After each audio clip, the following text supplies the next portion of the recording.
Hi friends, வாட்ஸ்அப்பில் வியூகலக்ஷ்மின்ற ஒரு article பார்த்தேன். அதை உங்கள்கிட்ட ஷேர் பண்ணது தான் இந்த வீடியோ.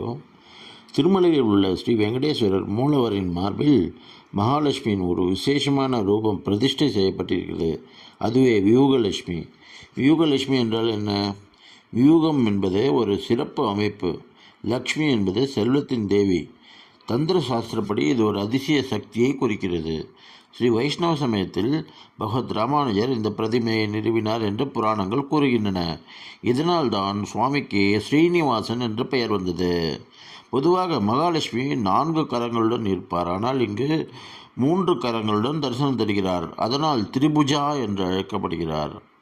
இந்த 3 கரங்கள் ஒரு ஆழமான ஆன்மீக சக்தியை குறிக்கின்றன.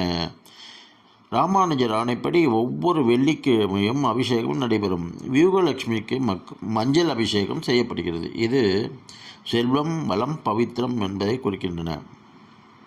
வியூகலட்சுமி சொர்ணலட்சுமி என்றும் அழைக்கப்படுகிறார். மங்கள ரூபத்தில் இருப்பதால் ஸ்ரீவத்சம் எனப்படும்.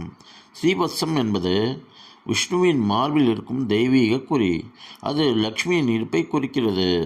ஜன மற்றும் தன ஆகர்ஷணம்.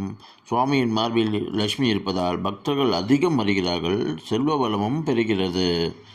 பக்தர்களுக்கு இதை தரிசிப்பதால் அஷ்ட ஐஸ்வர்யம், சௌபாக்கியம், செல்வ வளம் கிடைக்கும். திருப்பதி ஆலயத்தில் ராமானுஜரின் பங்கு மிகவும் உயர்ந்தது. சங்கு மற்றும் சக்கரம் அமைத்தார். வியூகலட்சுமி பிரதிஷ்டை செய்தார். ஜீயர் மரபை உருவாக்கினார். முதல் ஜீயர் மடம் நிறுவினார். இவை அனைத்தும் ஆலயத்திற்கு அளவற்ற சேவை. சுவாமியின் மார்பில் உள்ள வியூகலட்சுமி ஒரு சாதாரண சிலை அல்ல. இது ஆன்மீகம், வரலாறு, தாந்திரீக முக்கியத்துவம். அவளை தரிசிப்பதால் அனைத்து சௌபாக்கியங்களும் கிடைக்கும் என்று நம்பப்படுகிறது.